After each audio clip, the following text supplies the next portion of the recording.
ครับสบายดีพ่อแม่พี่น้องเนาะมื้อนี้ก็มาพบมาพอเบาลังคือเก่าเนาะสังว่าตอนนี้เบาลังก็อยู่ที่จุดชมวิวดอยเก่าเนาะอยู่เมืองไสสถานแขวงสยบุรีเนาะเป็นเมืองหนึงที่ว่าเป็นเมืองน้อย แล้วก็อยู่โจมดอยแบบนี้เนาะอยู่เมืองไสสถานนี่ต้องบอกเลยว่าเป็นเมืองหนึงเนาะที่ว่าอากาศนี่ค่อนข้างจะหนาวเป็นพิเศษแล้วก็หนาวกว่าเมืองอื่นแขวงอื่นขนาดว่ามาช่วงฤดูร้อนนะเดือน3เดือน4ก็ยังว่าอากาศเย็นบางมื้อก็ยังว่าหนาวเนาะ อันนี้เบาลังมาช่วงเดือน12เป็นช่วงฤดูหนาวเนาะอากาศมันก็จะหนาวกว่าแขวงอื่นเพราะว่าเป็นเมืองที่อยู่จอมดอยบ่ได้อยู่ทงเพียงเนาะแถวบริเวณนี้จนมาฮอดแถวจอมพูพุ่นเนาะเป็นเทศบาลนะมีประมาณเท่านี้ได้จอมพูฝั่งนี้แล้วก็จอมพูฝั่งนี้แล้วก็ด้านลุ่มก็จะมีปั๊มน้ำมันอยู่เมืองนี้จะมีปั๊มเดียวเป็นปั๊มขนาดธรรมดาบ่ใหญ่บ่น้อยธรรมดาเนาะส่วนเทศบาลกลางเมืองแท้ๆก็ประมาณแถวบริเวณนี้เพราะว่าจะมีเขาเจ้าค่ายเครื่องค่ายเสื้อผ้ามีห้างค่ายเครื่องก่อสร้างเครื่องอะไรรถเนาะแถวบริเวณนี้แล้วก็จะมีตู้ ATM สามารถมากดเงินสดได้แถวนี้แล้วก็จะมีสาขาขนส่งเป็นสาขาอนุสิทธิ์นี่เบาลังก็บ่ในใจเนาะมีสาขาหนึ่งอยู่ด้านลุ่มนั้นแล้วก็มีห้างแปลงโทรศัพท์นี่นะเป็นเมืองน้อยๆอยู่จอมดอยเด้อพ่อแม่พี่น้องแต่ว่าใครที่มักเรื่องวิวธรรมชาติเนาะเรื่องมาพักผ่อนเรื่องครบสงบนี่ต้องยกให้กับเมืองไสสถานแห่งนี้เนาะเพราะว่าเป็นเมืองหนึ่งที่ว่าสงบที่สุดเลยเส้นทางที่จะมาเมืองไสสถานแห่งนี้นี่จะมี2เส้นทางที่1นี่ถ้าว่าเรามาแต่เมืองฮงซ่านี่จะประมาณ60ปลายกิโลเนาะก็จะมาฮอดทางนั้นก็จะมาฮอดตัวเมืองนี้แล้วแต่ว่ามาทางนี้นี่จะเป็นเส้นทางที่ว่ามาแต่เมืองไสสถานคือกันเป็นมาแต่เมืองสยบุรีเนาะมาแต่แขวงสยมาแต่ตัวเมืองพุ่นมาทางด้านนี้เนาะไผที่มาแต่หลวงพระบางหรือว่าเวียงจันทน์เนี่ยแนะนำให้มาทางตัวเมืองสยะเลยเนาะเพราะว่ามันระยะมันจะไกลกว่าทางดีแล้วก็มานี้ส่วนไผที่มาแต่แขวงอุดมไสแขวงโบแก้วนี่นะให้แนะนำให้มาทางนี้เนาะมาทางเมืองฮงซ่านี่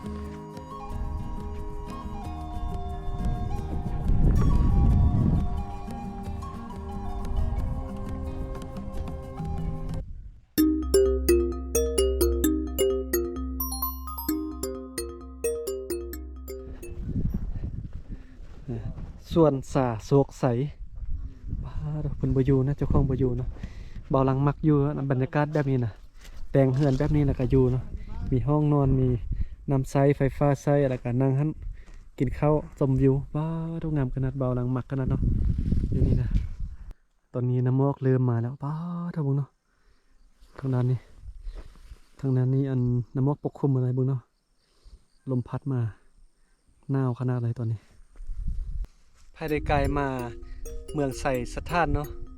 อยู่ดอยเก่านี่ก็อย่าลืมมาแวะมาถ่ายรูปมาเช็คอินอยู่นี่เด้อนี่อันนี้ส่วนสาโศกใสเนาะเป็นบนถ่ายรูปแบบนี้งามๆเลยงามขนาดว้าวทุกตอนเช้านี่น้ำหมอกปกคลุมแถวนี้นี่เป็นทะเลหมอกเลยพ่อแม่พี่น้องแต่ว่าบ่ลังบ่ได้มาเนาะเสียดายถ้าว่ามาเก็บภาพตอนเช้านี่จะมีทะเลหมอกที่แถวนี้นะว้าวทุกงามขนาดเลยเมืองดินแดนน้ำหมอกเมืองแห่งความหนาวนะบ่มีฤดูร้อนสุดยอดเลยที่จอมป่าจอมดอยมาเบิ่งทางมุมนี้แห่งงามว้าวท้องงามนะผมพี่น้องใครที่มักเบิ่งธรรมชาติหรือว่ามักการเดินทางมักการท่องเที่ยวอยู่ในประเทศลาวบ้านเมืองลาวก็ติดตามซองเบาลังไปเด้อติดตามซองเบาลังไว้นะจะพามาเบิ่งภาพบรรยากาศงามๆแบบนี้บ่ว่าจะเป็นในเมืองหรือว่าวิถีชีวิตชาวดอยนะทั่วประเทศลาวนี่ก็เบาลังก็จะเดินทางไปเก็บภาพให้เบิ่งให้ชมนำกันเขาขึ้นไปด้านเทิงเมื่อกี้นี้เขาเลี้ยวเบิ่งเห็นเทศบาลแถวบ้านนี่เห็นหมดเลยเนาะวิวงามขนาดนะตอนนี้เบาลังก็จะกำลังจะออกจากหมู่บ้านนี่เนาะจะเดินทางไปพุ่นแหละมุ่งหน้าไปเมืองสยบุรีแขวงสยบุรีพุ่นนะอันนี้ก็เป็นครั้งที่2ที่ได้มาหมู่บ้านแห่งนี้เนาะปีกายก็มาเท่านึงปีนี้ก็มาเท่านึงแต่ว่าปีกายนี่มาฤดูร้อนเดือน4ต้องมาแต่ว่าอากาศก็ยังเย็นยังหนาวอยู่บางมือนะแต่ว่าเดือนนี้มาฤดูหนาวนี่อากาศความหนาวนี่สุดยอดเลยเนาะโถทางดีสะดวกสบายเนาะ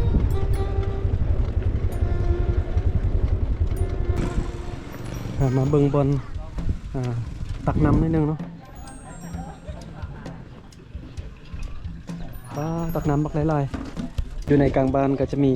น้ำก๊อกแบบนี้แต่ละจุดแต่ละบอน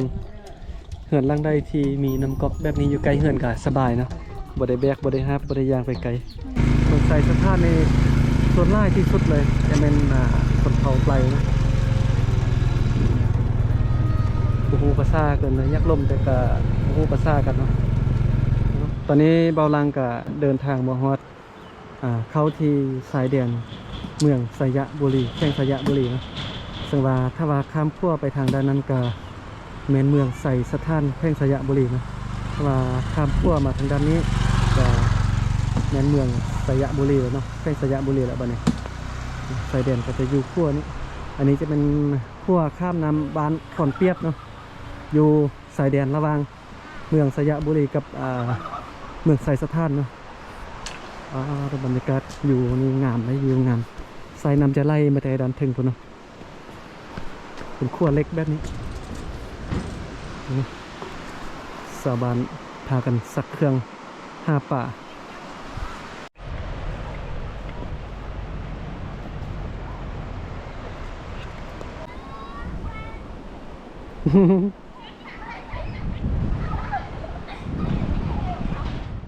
มาฮอดนี่จะมีแยกซ่องแยกซ้ายจะไปส่วนอนุสาวรีย์ถ้าว่าแยกขวาก็จะเข้าไปในตัวเมืองเนาะแต่ว่าเบาหลังจะเลี้ยวซ้ายก็พาไปเบิ่งส่วนอนุสาวรีย์ไปเบิ่งจุดชมวิวกันเนาะ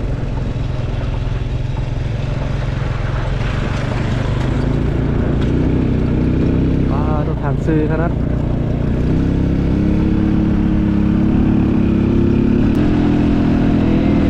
มาถึงแล้วบ่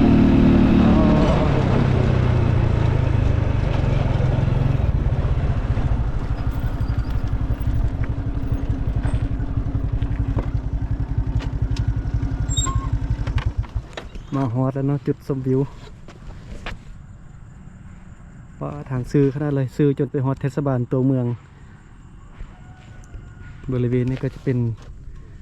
ส่วนอนุสาวรีย์เนาะเป็นจุดชมวิวอยู่เมืองสยบุรีแขวงสยบุรีนะตอนนี้ก็เดินทางมาฮอดแล้วอยู่งามขนาดแล้วบนนี้ก็เป็นบอลเช็คอินเป็นไฮไลท์เนาะใครที่มาฮอดสยบุรีแล้วก็อย่าลืมถ่ายรูปมาเก็บภาพบรรยากาศอยู่นี่เนาะ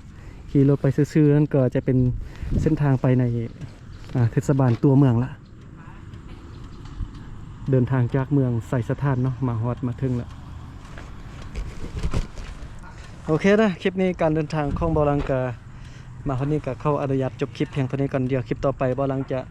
พาไปเบิ่งเนาะเทศบาล